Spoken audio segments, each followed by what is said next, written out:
નમસ્કાર મિત્રો, સ્વાગત છે તમારું અમારી ચેનલ ગુજ્જુ હેલ્થી હેબિટ્સમાં। આ ખાસ વિડીયો મિત્રો એક ખૂબ જ જબરજસ્ત અસર બતાવનારો અને અત્યંત અદ્ભુત ઘરેલું નુસ્ખો જણાવવા જઈ રહી છું, જેને જૂના જમાનાની પારંપરિક ચિકિત્સા અને લાંબા સમયના અનુભવ સાથે જોડાયેલો મનાય છે। આ દેશી ઉપાય ખાસ કરીને એવા લોકો માટે ખૂબ જ વધારે ફાયદાકારક મનાય છે કે જેમના શરીરમાં હાડકાનો દુખાવો, અંગડાઈ જવું, જકડાઈ જવું, ભારેપણું અથવા તો સાંધાઓમાં જમા થયેલી પરેશાની સતત બનેલી રહે।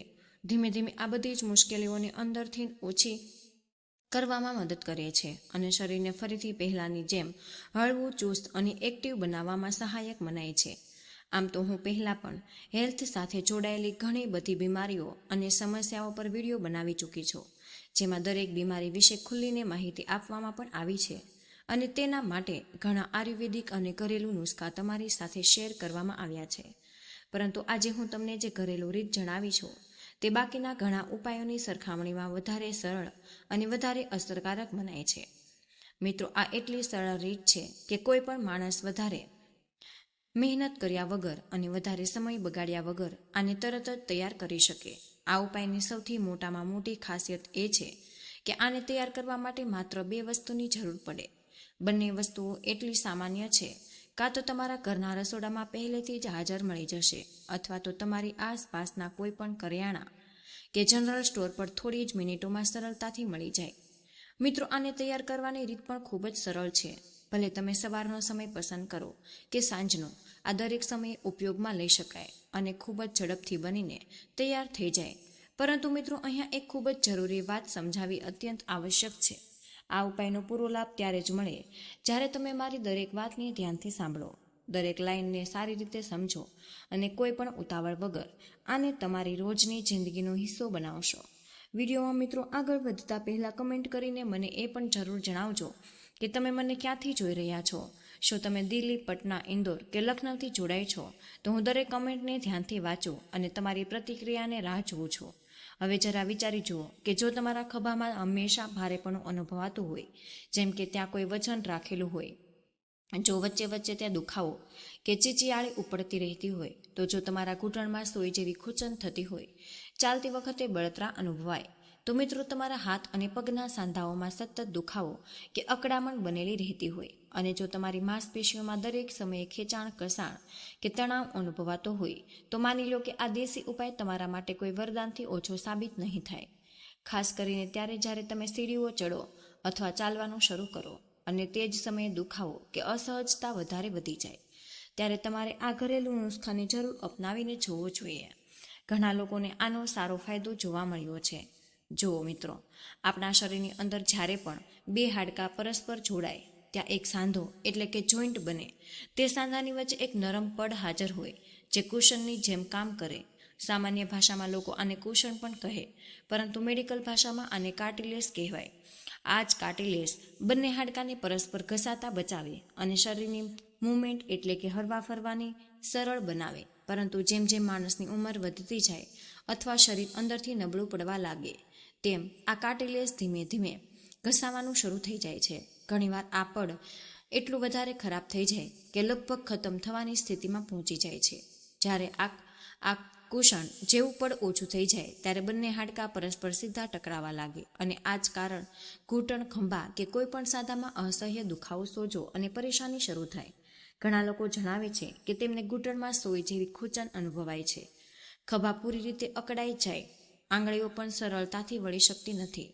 તમે પણ ઘણા ઘરના વડીલો એવું કહે જરૂર સાંભળ્યું હશે કે હવે સીડીઓ ચડાતી નથી, આંગળીઓ બરાબર મુઠ્ઠી નથી બનાવી શકતા અને ઊભા થતાં જ પગમાં અસહ્ય દુખાવો શરૂ થાય। આ બધા જ સંકેતો સાફ બતાવે કે તેમના સાંધાનું કાર્ટિલેજ કાં તો ખૂબ પાતળું થઈ ચૂક્યું છે અથવા લગભગ ખતમ થવાની સ્થિતિમાં પહોંચી ગયું। હવે હું તમને જે ઉપાય વિશે જણાવીશ તેની સૌથી મોટી ખાસિયત તો એ છે કે આ શરીરમાં કાર્ટિલેજને ફરીથી બનાવવામાં મદદ કરનારો મનાય છે, જૂના ખરાબ સાંધાઓની સ્થિતિને બહેતર બનાવવામાં સહાયક મનાય છે અને હાડકાને ફરીથી મજબૂત અને લવચીક બનાવવામાં મદદ કરે। જેમ મેં તમને પહેલાં જણાવ્યું, આને તૈયાર કરવા માટે માત્ર 2 વસ્તુઓની જરૂર હોય, પરંતુ આને કઈ રીતે મેળવવાની છે, કેવી રીતે તૈયાર કરવી અને કઈ રીતે ઉપયોગમાં લેવાની, આ સમજવું ખૂબ જ જરૂરી છે।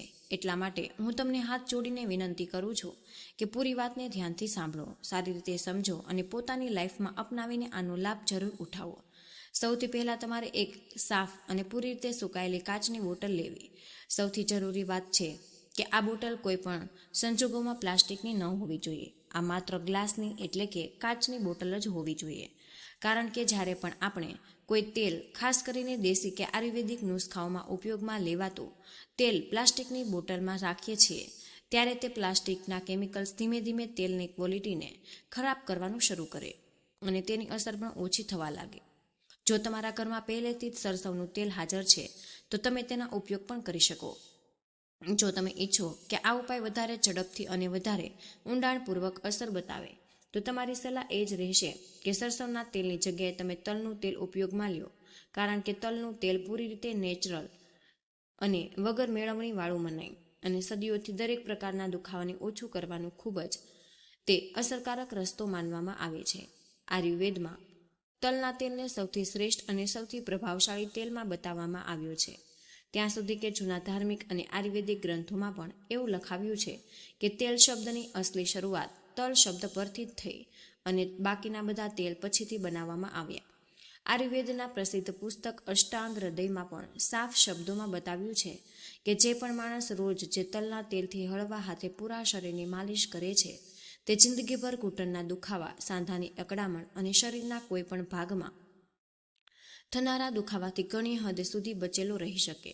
એટલા માટે મિત્રો હું તમને એ જ સલાહ આપવા માંગીશ કે તમે આ દેશી ઉપાયમાં સરસવના તેલની જગ્યાએ તલના તેલનો જ ઉપયોગ કરો, જેથી આની અસર ઝડપથી થાય અને અંદર સુધી ઊંડાણપૂર્વક કામ કરે. મિત્રો, આ પૂરા ઘરેલું અને અસરકારક નુસ્ખાને પૂરી રીતે તૈયાર કરવા માટે આપણને એક બીજી ખૂબ જ જરૂરી અને તાકાત આપનારી વસ્તુઓની જરૂર પડે અને તે છે કપૂર. કપૂરનું નામ લગભગ દરેક ઘરમાં સાંભળેલું અને ઓળખાયેલું હોય. સામાન્ય રીતે આનો ઉપયોગ પૂજાપાઠ, આરતી અને ધાર્મિક કાર્યમાં કરાય છે. પરંતુ મિત્રો, કપૂરનો ઉપયોગ માત્ર પૂજા સુધી સીમિત નથી. આજના સમયમાં ઘણા લોકો કપૂરનો ઉપયોગ શ્વાસ લેવામાં તકલીફ થવા પર બંધ નાક ખોલવા માટે અને ત્યાં સુધી કે શરીરની અંદર ઓક્સિજન લેવલને બહેતર બનાવી રાખવા માટે પણ કરે છે. અને કપૂરની સૌથી મોટી ખાસિયત એ મનાય છે કે આ શ્વાસ લેવાની ક્ષમતાને ઝડપી વધારવામાં મદદ કરે અને આપણા લંગ્સ એટલે કે ફેફસાને મજબૂત બનાવવામાં સહાયક હોય, જેથી શરીરમાં તાજગી અને એનર્જી બનેલી રહે. પરંતુ આ ખાસ દેશી નુસ્ખામાં આપણે કપૂરનો ઉપયોગ માત્ર દુખાવો, સોજો અને સાંધાઓમાં જમા થયેલી અકળામણને ઓછી કરવા માટે કરીશું, જેથી જ્યાં પણ હાડકાંઓમાં પરેશાની છે ત્યાં અંદર સુધી આરામ પહોંચાડી શકે. હવે તમારે કરવાનું એ છે કે કપૂરના માત્ર 2 નાના ટુકડા લેવા. આ ટુકડાને કોઈ પણ ખાંડણી, દસ્તા કે કોઈ પણ મજબૂત વસ્તુની સહાયથી ધીમે ધીમે ખાંડવા, જ્યાં સુધી કે પૂરી રીતે બારીક પાવડર એટલે કે ઝીણા ચૂર્ણમાં ન બદલાઈ જાય. આ વાતનું ધ્યાન રાખો કે તેમાં કોઈ પણ મોટો ટુકડો બાકી ન રહેવો જોઈએ, કારણ કે જેટલો ઝીણો પાવડર હશે એટલે જ સારી રીતે તે તેલમાં ભળી શકે. હવે જે પાવડર તૈયાર થઈ ગયો તેને તે જ સાફ અને પૂરી રીતે સુકાયેલી કાચની બોટલમાં નાખો, જેમાં તમે પહેલેથી જ તલનું તેલ ભરીને રાખેલું છે. ત્યારબાદ બોટલનું ઢાંકણ બરાબર બંધ કરી બોટલને હળવા હાથે થોડીવાર તમારે ધીમે ધીમે હલાવી, જેથી કપૂરનો પાવડર અને તેલ પરસ્પર સારી રીતે મળીને એક સરખું મિશ્રણ તૈયાર થઈ જાય. આ પ્રક્રિયાને આરામથી કરવી ખૂબ જ જરૂરી છે, જેથી બંને વસ્તુઓ પૂરી રીતે એકબીજામાં ઓગળીને ભળી જાય. હવે આ તૈયાર તેલને ઓછામાં ઓછું 1 કલાક સુધી સીધા અને તેજ તડકામાં રાખવું અત્યંત જરૂરી મનાય છે. જો ઉનાળાની ઋતુ ચાલી રહી હોય તો આ કામ ખૂબ જ સરળતાથી થઈ જશે, કારણ કે તે સમયે સૂર્યના કિરણો ખૂબ જ તેજ અને પ્રભાવશાળી હોય. પરંતુ જો શિયાળાની ઋતુ હોય કે આકાશમાં વાદળો છવાયેલા હોય અને તડકો ઓછો નીકળી રહ્યો છે, ત્યારે આ કામ થોડી મુશ્કેલમાં આવી શકે છે. એટલા માટે જ ઋતુનું ધ્યાન રાખવું જરૂરી છે. મિત્રો, આવી સ્થિતિમાં કોશિશ કરો કે આ બોટલને એવા સમયે તડકામાં રાખો જ્યારે સૂર્યનો પ્રકાશ સીધો બોટલ પર પડી રહ્યો હોય. લગભગ કે 1 કલાક સુધી તડકામાં રાખ્યા બાદ આ તેલ પૂરી રીતે તૈયાર થઈ જાય, વધારે અસર મનાય છે. હવે અહીં સૌથી જરૂરી વાત એ સમજવાની છે કે આ તેલનો ઉપયોગ ક્યારે કરવો જોઈએ અને કઈ રીતે કરવો જોઈએ, જેથી આની અસર સૌથી વધારે અને લાંબા સમય સુધી બનેલી રહી શકે. આ તેલને લગાવવાનો સૌથી સારો સમય સવારનો કે દિવસના સમયનો મનાય છે. કોશિશ કરો કે સાંજના ઢળ્યા પછી કે રાત્રે સૂતા પહેલાં આનો ઉપયોગ ન કરવો, કારણ કે તે સમયે શરીરનું તાપમાન થોડું ધીમું થઈ જાય અને આની અસર એટલી ઊંડાઈ સુધી નથી પહોંચતી. હવે જ્યારે તમે આ તેલના લગાવવા જાઓ તો પોતાની બંને હથેળીઓમાં આની પૂરતી માત્ર લ્યો અને હળવા હાથે તેમને પરસ્પર ધીમે ધીમે ઘસો. જ્યારે તમારા હથેળીઓમાં હળવી ગરમાટ અનુભવવા લાગે ત્યારે આ તેલને જે તે જગ્યાએ તમારે લગાવવાનું શરૂ કરો અને જ્યાં દુખાવો, સોજો કે અકળામણ અનુભવાઈ રહી હોય તમે આ તેલને ઘૂંટણ, ખંભા, કમર, પીઠ કે શરીરના કોઈ પણ સાંધા પર લગાવી શકો. પરંતુ આ વાતનું ધ્યાન રાખો કે માલિશ હંમેશા હળવા હાથે કરવી, ખૂબ વધારે જોર લગાવીને નથી કરવાની, કારણ કે હળવી માલિશથી તેલ ધીમે ધીમે અંદર સુધી પહોંચે. તેલ ધીમે ધીમે શરીરની અંદર જઈને પોતાની અસર બતાવવાનું શરૂ કરે. જેટલું સરળ આ તેલને તૈયાર કરવાનું છે એટલી જ ઊંડી અને લાંબા સમય સુધી ટકનારી આની અસર મનાય છે. હવે જો તમે ઈચ્છો છો કે આ તેલની તાકાત લાંબા સમય સુધી બનેલી રહે તો જરૂરી છે કે તમે દરરોજ આ બોટલને ઓછામાં ઓછી અડધો કલાક સુધી તડકામાં જરૂર રાખો. આનાથી આની શક્તિ બનેલી રહે છે. અડધો કલાક પૂરો થઈ ગયા પછી બોટલને પાછી ઘરની અંદર મૂકો. આ રીતે જ્યારે આ તેલ રોજે સૂર્યના કિરણોમાંથી ઉર્જા લે તો આમાં સૂર્ય ચિકિત્સા એટલે કે સંથેરેપીના ગુણ આવવા લાગે. આનાથી આની ઔષધીય શક્તિ હજુ પણ વધારે વધી જાય અને આ શરીરમાં જઈને ઝડપથી અસર બતાવવા લાગે છે. આ જ કારણ કે આને તડકામાં રાખવું જરૂરી મનાય છે. હવે જો તમે ઈચ્છો છો કે તમારા શરીરના જૂના અને કેટલાય વર્ષોથી ચાલ્યા આવતા દુખાવા અંદરથી ખતમ થઈ જાય તો મિત્રો તમારે આની સાથે બીજી કેટલીક નાની નાની વાતોનું પણ ધ્યાન રાખવું. જેમ કે રાત્રે સૂતા પહેલાં ક્યારેય પણ દહીં, છાશ કે કોઈ પણ પ્રકારની ખાટી વસ્તુઓનું સેવન કરવું ન જોઈએ, કારણ કે આ વસ્તુઓ શરીરમાં ઘણીવાર દુખાવો અને અકળામણને વધારવાનું કામ કરે. આ સિવાય કોશિશ કરો કે રાજમા, અડદની દાળ, બટેકા, ફ્લાવર, સફેદ ચોખા જેવી વસ્તુઓનું સેવન ઓછી માત્રામાં કરો, કારણ કે આ બધી જ વસ્તુઓ શરીરમાં વાત તત્વને વધારવાનું કામ કરે.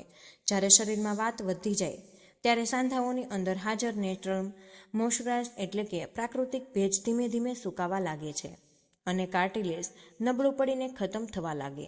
આ જ કારણ છે કે સાંધાઓમાં દુખાવો અને અકળામણ વધવા લાગે. એટલા માટે વાત વધારનારી વસ્તુઓથી અંતર બનાવી રાખવું ખૂબ જ જરૂરી છે. આ સિવાય કેટલીક સરળ ઘરેલું રીતો એવી પણ છે કે જેની મદદથી તમે શરીરની અંદર જમા થયેલો વધારાનો વાત એટલે કે વાયુને બહાર કાઢી શકો. તેમાંથી સૌથી વધારે અસરકારક રીત એવી મનાય છે કે મેથીના દાણા. મેથીના દાણા શરીરને અંદરથી મજબૂત બનાવવામાં મદદ કરે. તમારે દરરોજ રાત્રે સૂતા પહેલાં 1 ચમચી મેથીના બીજ પાણીમાં પલાળી રાખી દેવા અને આગલી સવારે ઉઠીને ખાલી પેટે તે પલાળેલા દાણાને સારી રીતે ચાવીને ખાઈ લેવા. આ રીતે શરીરમાંથી વધારાનો ગેસ, સોજો અને ભારેપણાને બહાર નીકાળવામાં ખૂબ જ વધારે મદદ કરે છે. આનાથી સાંધાઓની હેલ્થ લાંબા સમય સુધી સારી બની રહે, સાથે જ શરીર હળવું અને આરામદાયક અનુભવવા લાગે. આની સાથે જ મિત્રો એક ખૂબ જ સરળ પરંતુ અત્યંત તાકાતવર યોગાસન મનાય છે કે પવન મુક્તાસન. જો તમે આ આસનને રોજ 1 કે 2 વાર આરામથી કરો છો તો શરીરમાં જમા થયેલો વધારાનો વાયુ ધીમે ધીમે બહાર નીકળવા લાગે, પેટ હળવું અનુભવાય અને સાંધાનો દુખાવો પણ તે ધીમે ધીમે ઓછો થવા લાગે છે. આ આસન શરીરને અંદરથી આરામ આપવામાં ખૂબ જ મદદરૂપ મનાય છે. તો મિત્રો આ ખાસ અને અસરકારક ઘરેલું નુસ્ખાઓ આપણે માત્ર 3 વસ્તુઓનો ઉપયોગ કર્યો છે. પહેલું કે તલનું તેલ, બીજું કપૂર અને ત્રીજું મેથીના દાણા. જો તમે આ ત્રણેય વસ્તુઓને બરાબર તે જ રીતે અપનાવો છો જેવું તમને બતાવવામાં આવ્યું અને આજે રોજ નિયમથી સાથે કરો તો તમે પોતાના શરીરના જૂના, જિદ્દી અને કેટલાય વર્ષોથી ચાલી આવતા દુખાવાથી પણ ઘણી હદ સુધી રાહત મેળવી શકો અને એક હેલ્ધી, એનર્જેટિક અને દુખાવા વગરની જિંદગી જીવી શકો. તો મિત્રો આજનો વિડીયો અમે અહીં જ પૂર્ણ કરી રહી છીએ. માહિતી તમારા દિલને સ્પર્શી ગઈ હોય તો આ વિડીયોને લાઇક કરી અને તમારી એક લાઇક અમને વધુ મહેનત કરવાની પ્રેરણા પણ આપે છે. આ માહિતીને તમારા સુધી સીમિત બિલકુલ ન રાખતા અત્યારે જ તમારા મિત્ર અને પરિવાર સુધી શેર કરો. તમારો એક શેર કોઈ પણ માણસની મુસીબતથી બચાવી શકે છે અને તેમના આશીર્વાદ તમને મળશે. આવા જ બીજા સ્વાસ્થ્યપદ અને અસલી નુસ્ખા મેળવવા માટે અમારી ચેનલને તમે હમણાં જ સબસ્ક્રાઈબ કરો અને બેલ આઇકન દબાવવાનું બિલકુલ ભૂલશો નહીં, જેથી કોઈ પણ મહત્વની જાણકારી બિલકુલ મિસ ન થાય. તમે કયા શહેરથી આ વિડીયો જોઈ રહ્યા છો તે નીચે અમને કમેન્ટ બોક્સમાં જરૂર જણાવજો મળીએ એક નવા સ્વાસ્થ્યપ્રદ વિડીયો સાથે. ત્યાં સુધી તમે હસતા રહો, મુસ્કુરાતા રહો અને રોજ જે કંઈક નવું શીખતા રહો, જેથી તમે રહી શકો હંમેશા સ્વસ્થ. મિત્રો, ધન્યવાદ.